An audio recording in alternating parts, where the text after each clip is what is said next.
Welcome to all of you, and the floor is yours, Judith.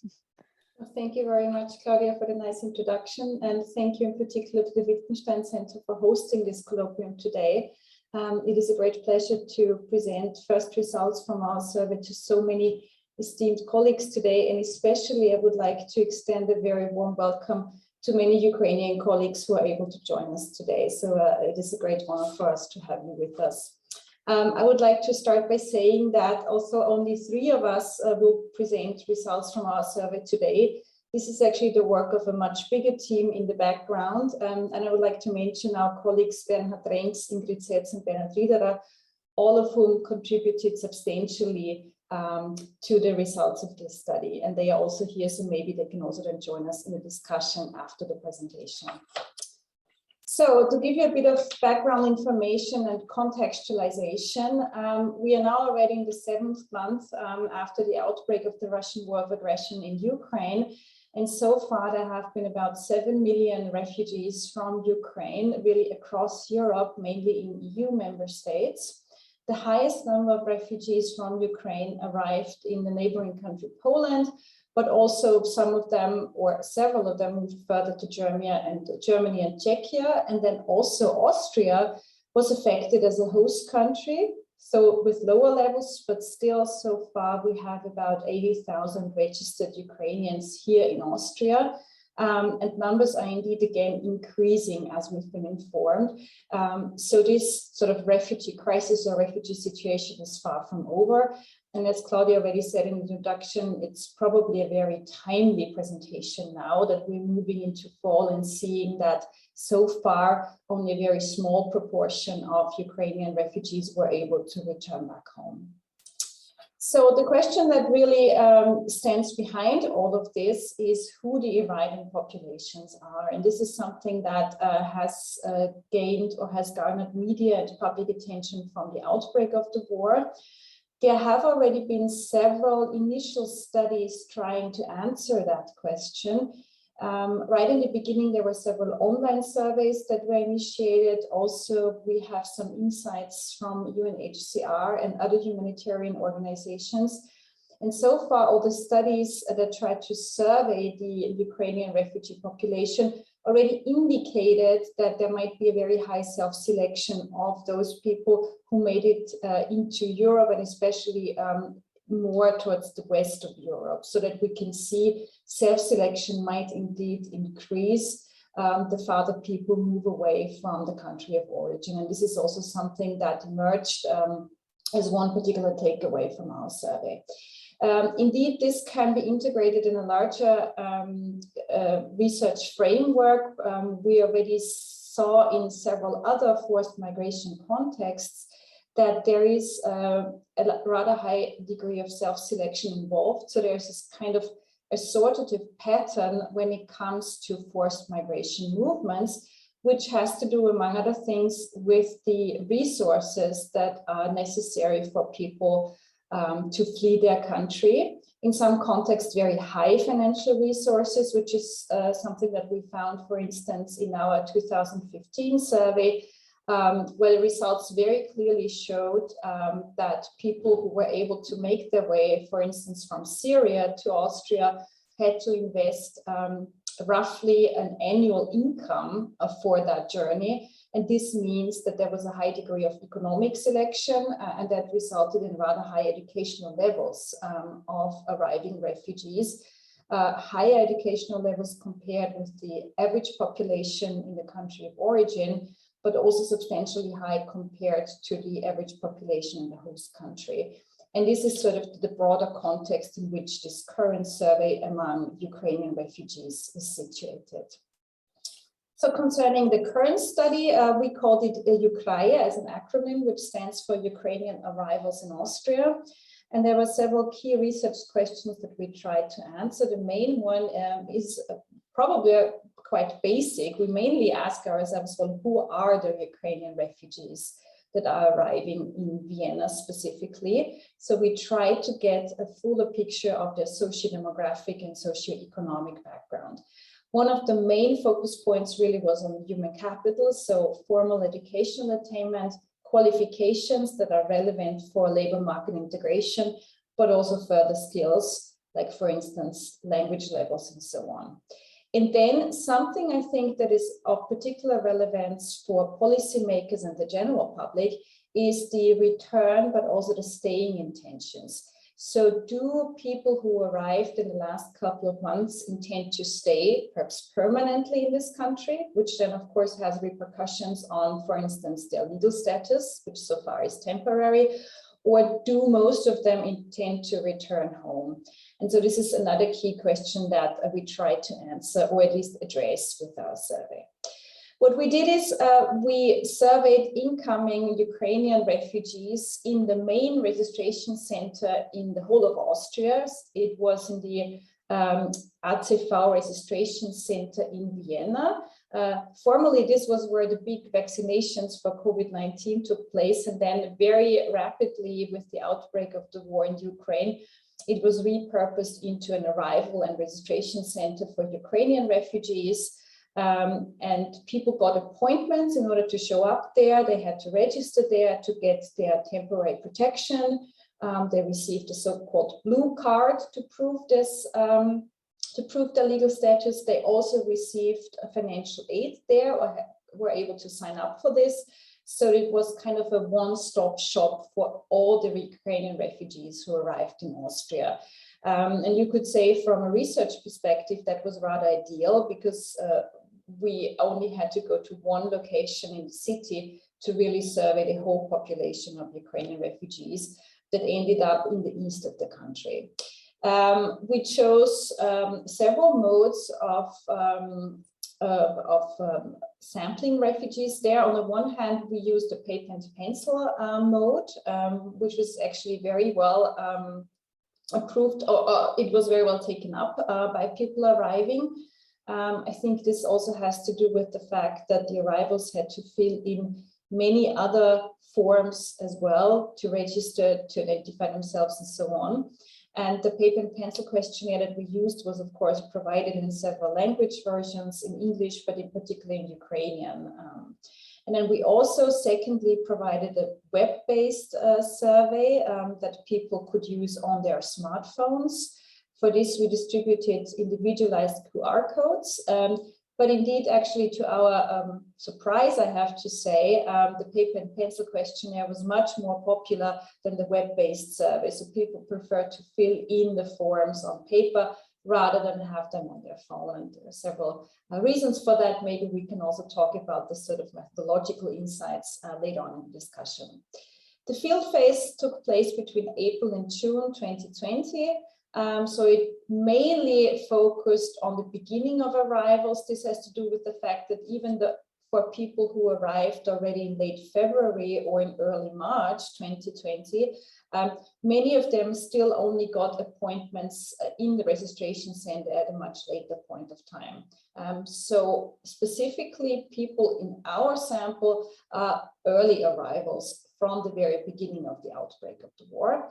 And the sample size was roughly 1,000 respondents. Also, we also surveyed partners and children. Isabella will talk more about that, so that we actually have a full sample size of direct respondents and proxy information of much more. And this is, of course, ideal, I would say, for further analysis. So the content of our survey, what did we survey? We looked at, we tried to get a picture that was as full as possible and as comprehensive as possible about the arriving refugee population. So as you can see, we started with basic socio-demographics to focus very much on education, work, and employment. But we also surveyed further items, or included further items in the questionnaire, like health, housing situation, future plans, and so on. Today, we will mostly focus on the first results, but for future analysis, we also intend to look at attitudes and values, for instance, that we surveyed, as well as health items. And on the left-hand side here, you can see some impressions from the field phase. This, of course, was a highly flexible, I would say, emergency situation in the registration center. Especially in the first few weeks, things were changed up a lot by the organizations that worked there, humanitarian organizations, but also the state police for registering people for their legal status. So this also demanded a lot of flexibility from our side. And I think our interviewing staff, who many of whom spoke Ukrainian and or Russian, was very, very helpful. And here you can see that we positioned our interviewing staff right at the entrance of this registration center. So ideally, everyone who arrived got a paper and pencil questionnaire. And then we actually saw that we had very high response and also very high completion rates. So that was certainly ideal, especially in the first few weeks, where there were a lot of appointments and many, many people there who had to wait in this area. And they used the waiting time also to fill in our questionnaire. Now we move on to results, and I will hand over to Isabella. Yeah, thank you, Judith. Let me start with some key information on our respondents. So we are able to analyze answers given by 1,094 persons. And as expected, the majority of interviewees was female. Nevertheless, the sample size of male respondents allows us to draw conclusions on mean too. Almost all respondents had Ukrainian citizenship and were born in Ukraine. We distributed the questionnaires to adults only and dropped a few cases of respondents below age 18, and the interviewed persons were on average 39 years old. Regarding the family context, about half of the respondents were married, about 10% divorced, another roughly 10% had lived in a non-marital partnership before leaving the country, and about a quarter were single. Few were widowed at the time of the interview. About 1 in 3 were childless. Parents had on average 1.7 children, and few were expecting a child when arriving in Austria. The majority filled out the paper and pencil questionnaire, and as Judith said, when waiting for an appointment at a registration center. We find a gender difference in the sense that men more often participated via the online tool. We included a religious affiliation and religiosity in our questionnaire, and it turned out that 2/3 belonged to the Christian Orthodox Church, further 11% were Greek Catholic, and about 1 in 10 reported to have no religious denomination. In line with previous research on religion and religiosity, we find that men more often had no affiliation and that women reported a higher level of religiosity. As mentioned by Judith, we collected basic information on partner and children, and this age pyramid visualizes the respondents or the refugees living in Vienna, which are captured in our sample. They include respondents on the one hand, as well as their children and eventually partners living in Austria. As expected, Ukrainian refugees were disproportionately female and in young or middle adulthood, and children. Interestingly, the share of women arriving with their partners was rather high, namely 37%, and this is a finding that we further have to study in depth. Here we added the partners and adult children still remaining in the Ukraine, and this is relevant or might be relevant for possible family reunification at a later stage. We are able to compare with Ukrainians registered in Vienna by the beginning of April when our field phase started, and we see that women in their 20s are somewhat underrepresented in our sample. Overall, the age and gender structures overlap, indicating no substantial bias in our sample. Education is a main determinant in demography, associated with almost all demographic events like leaving the parental home, age at first childbirth, mean number of children, health, and life expectancy. We find a high selection of refugees in terms of education. Among Ukrainian women, more than 50% had a master or a doctor, and further 23% obtained a bachelor degree. Few had a vocational training. The educational structure of men is similar, and men are even slightly higher educated than women. 55 versus 52% with master or doctoral degree. The same holds for the partners of female respondents, of our female respondents who remain in the Ukraine. 55% have a master's degree. Further, among male remaining in Ukraine, vocational training is more common. Next, we compare the education of refugees with the general population in Ukraine. This figure depicts the share of tertiary educated among those aged 25 to 64 years. In 2021, among the Ukrainian population in this age group, the share of those holding a bachelor degree or a tertiary education was 30%. We observed gender differences in the sense that women had obtained more often a higher education than men. The shares amounted to 33% among women and 28% among men. Overall, we regard this figure to be one of our key findings. It shows that the share of tertiary educated is much higher among respondents in Austria than in Ukraine in pre-war times. In Austria, we observed 83% among women and 80% among men. Echoing their high educational attainment, 2/3 of the responding refugees in Austria reported to speak English, and especially respondents in young and middle adulthood. For them, the knowledge of English language is pronounced. Therefore, for participation in the labor market, this means that part of the refugees who do not speak the language of the host country can adequately communicate in English. A non-negligible group has knowledge of German language too, which might have been one of the reasons to flee to Austria. As most master the Russian language, we see that a substantial share speaks 3 or even 4 languages. We are cooperating with colleagues in Poland, and they have carried out almost the same survey in Krakow. They surveyed about 500 respondents there, and this allows a comparison of refugees in the 2 countries and provides interesting further insights. One of them refers to the education. It turns out that in Poland, the educational distribution of refugees was different, with more having a secondary education or a vocational training. This figure captures one of the key findings of our comparison. It shows that among surveyed Ukrainian refugees, the share of those holding a bachelor degree amounts to 66% in Krakow as compared to 83% in Vienna. We therein conclude that self-selection is more pronounced with increasing distance from the home country, in line with research from refugees from Syria and Afghanistan that Judith mentioned earlier. Our findings have been recently published in a blog at the London School of Economics with our colleagues from Poland.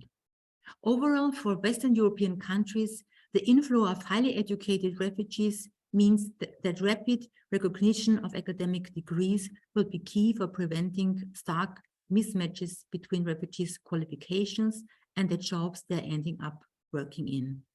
As dequalification has been shown to be even more pronounced for women, the predominantly female refugee population from Ukraine should be supported with free childcare, on-the-job training, and flexible working hours, including a continuation of pandemic-related remote work. And now I give over to Judith, please. Thank you very much, Isabella. So Isabella already mentioned our key finding, namely this very high degree of self-selection among those refugees who actually moved further into the West to also Western European host countries. And we in particular see this when comparing our data to the sample in Krakow, where there was also a certain degree of self-selection, but not as high as the one in the Austrian sample. So one further indicator for this high self-selection and this high status really that we see in the Austrian sample is socioeconomic background. And we used 2 items to determine socioeconomic background in our survey. The first one was social class in self-assessment. So respondents were asked to rank themselves compared to the average population in Ukraine on a 5-part scale, where they would place themselves based on their income, based on their status and so on. So rank themselves in a social class. And as you can see here, the majority, namely roughly 50%, actually said that they would categorize themselves as upper middle class. And then we even had 5% who said that they would rank themselves as upper class. So those were sort of the majority taken together of respondents, which is, I think, another indicator for this high self-selection and really corresponds well to the rather high formal educational attainment that Isabella presented. So it really contributes to a rather comprehensive picture here, I think. Another item that is frequently used in order to assess respondent socioeconomic status is home ownership, living situation in general. And so we ask respondents what form of housing they were living in before the outbreak of the war. And as you can see here, the majority, this is in light blue at the below graph, said that they owned their apartment, whereas 20% said 8% said they lived in their family's house. So again, home ownership within the family, and 18% in their own house. What this also indicates on a sort of second level, we don't have a graph to show you this, but I can narrate it, is that the population that moved to Austria is very clearly an urban population. So we have a high percentage of respondents stemming from Kiev, directly from Kiev, whereas the majority of respondents in the Polish sample were from rural areas. And so owning your own apartment, of course, fits with the Austrian sample very well because apartments are much more widespread in the urban context. And again, I think this contributes to a picture that slowly but surely emerges here, namely that the refugee population who arrived in Austria belongs to the middle class, upper middle class, and clearly an urban middle class that is very well educated. So as Isabella said, very high self-selection indeed. We then also looked at different forms of employment previous to the outbreak of the war, because this is now immediately relevant also to labor market integration efforts here in Austria or in other host countries.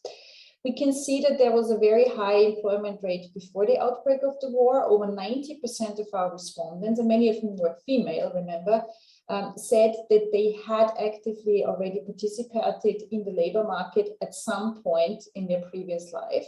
So they have some work experience, which is good because this also matches the high educational levels. Specifically, we found that 57% of respondents were employed before the outbreak of the war and 25% self-employed, and the rate of male respondents was higher among the self-employed. The dominant occupational groups were academic professions. Again, this matches the rather high educational levels that we found. And the most represented industries among respondents were information and communication services. This indeed is also one of the sectors in which the Ukrainian diaspora that had already been in Austria before the outbreak of the war is mainly employed in, one of the sectors. Financial and insurance services, and education, as well as health and social workers. Those two sectors, probably you know that from media reports, are in dire need of labor force. On the other hand, they are highly regulated in Austria, especially the health sector. You need to have the degree that you obtained abroad recognized, which is typically a very long, very cumbersome process. It requires a rather high level of German and so on. So one of our main takeaways for policy really is that perhaps there need to be some more pragmatic solutions to make sure that Ukrainians who evidently bring qualifications and work experience in these two sectors can be employed rather sooner than later. I think this would be beneficial both to arriving refugees, but clearly also to the host country, which is in need of a qualified labor force.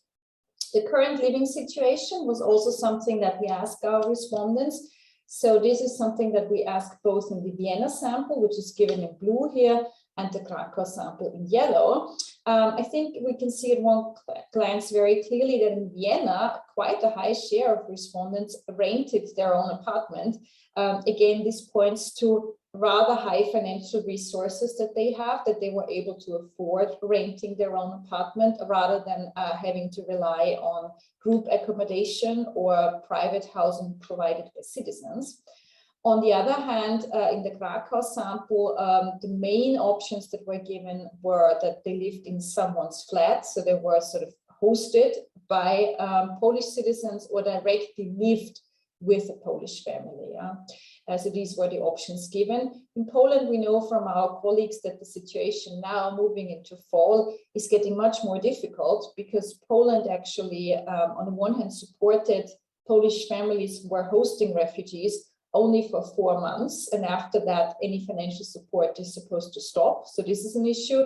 And then Poland very much focused on providing student housing to incoming refugees. But now that the fall semester is starting, this student housing is needed for students. And so we actually expect that the situation will become more difficult, which could also lead to secondary forced migration movements from Poland to Western European countries like Austria. Now, this is by far, I think, one of the most interesting results that we found, especially for migration scholars here, because the choice of the host country is something that is, in general, a somewhat tricky question to ask in a forced migration context, where we still have the principle of first safe country, right? So is there really choice involved or allowed to be involved in forced migration? But we specifically wanted to know, why did people come either to Vienna or to Krakow? And what you can see clearly here in Vienna, we had one main option that was highly overrepresented, namely that people said that they had social networks in Austria, specifically friends, to a lesser degree actually family, but they had some sort of familiarity with the country. And this was one of the very few open text questions that we asked. And I think the responses that we got in the open text were also very interesting, because the reasons that refugees gave for making the way all the way to Vienna, really, instead of staying in Poland or Hungary, these are the reasons that are more typically associated with regular migration, like labor migration. So they indicated a high familiarity with the host country. People had previously studied here, they had worked here, they had come to Vienna as tourists, they associated Austria with a high quality of living. They wanted to provide quality education for their children. They knew that Austria recognized LGBTQI rights and so on. So very interesting, I would say, from the perspective of a forced migration context, a high familiarity with the country. And if we compare that with our 2015 sample, what we found there was that most people ended up by chance in Austria. They had intended to go to Germany, and then they ended up in Vienna and decided to stay because it didn't turn out to be so bad after all. This is what we got as a result. Then for the return intentions, I think this is also something that people will be very interested to know, because there should be more policy implications that follow from that. I think the return intentions, the way we would interpret these results, give a very differentiated picture, and they really point to the high uncertainty of the situation. Remember, our survey took place in spring 2020, so immediately after arrival. We see both in the Vienna and the Krakow sample that 35% say that they want to return as soon as the war ends. But also we have in the Vienna sample, I would say, a rather high percentage on the very right-hand side, 27%, who already back then said they have no idea what they want to do. It's not clear at this point. And also a quarter about them said they may return.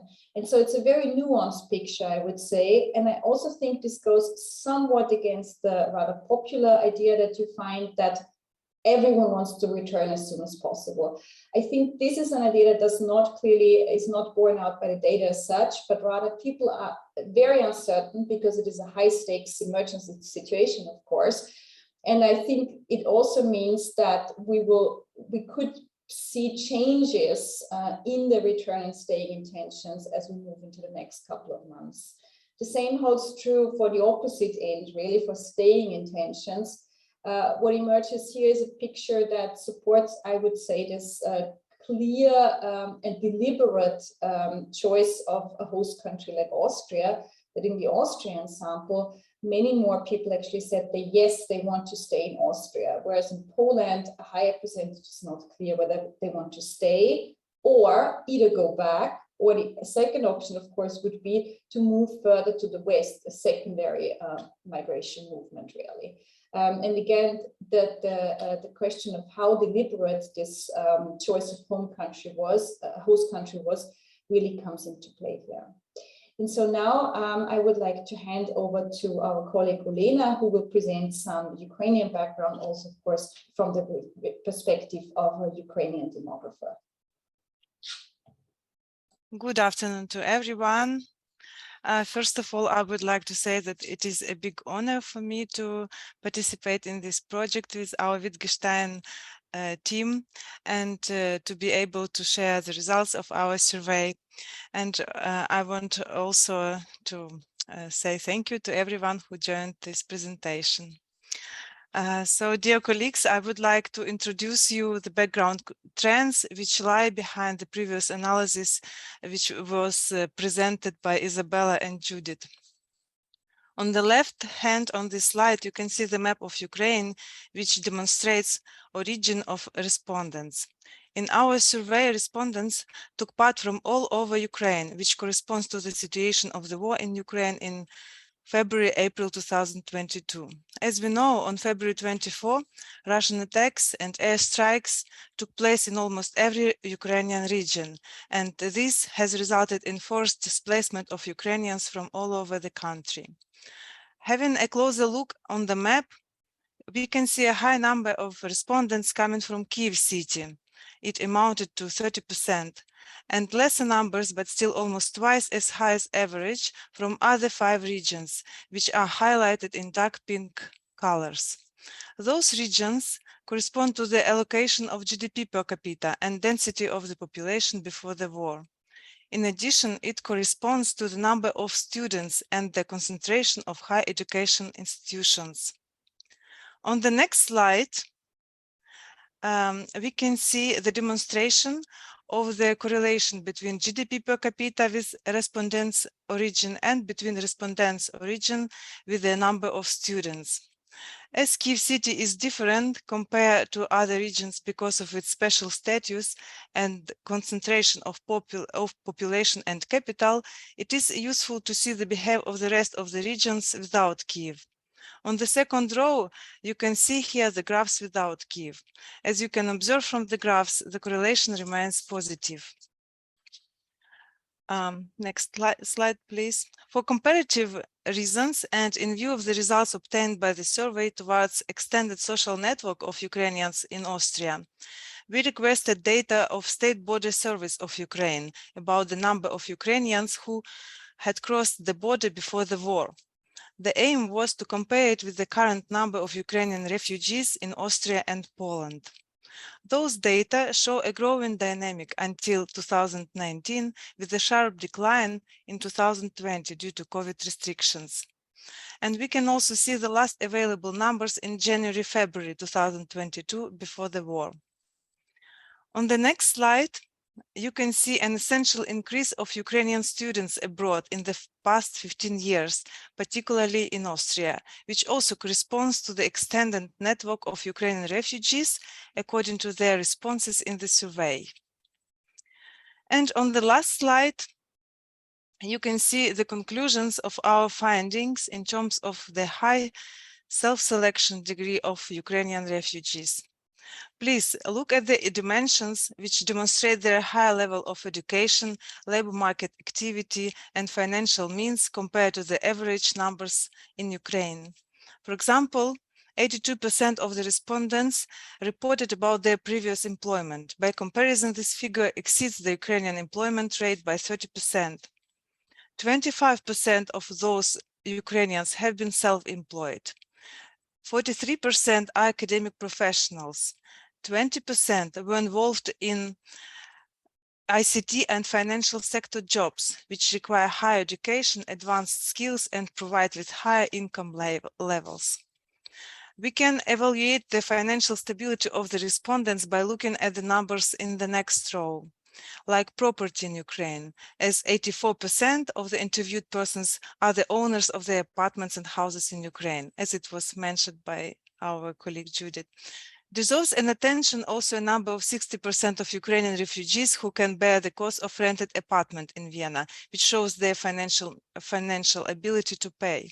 In addition, 28% have replied about high cost of forced migration.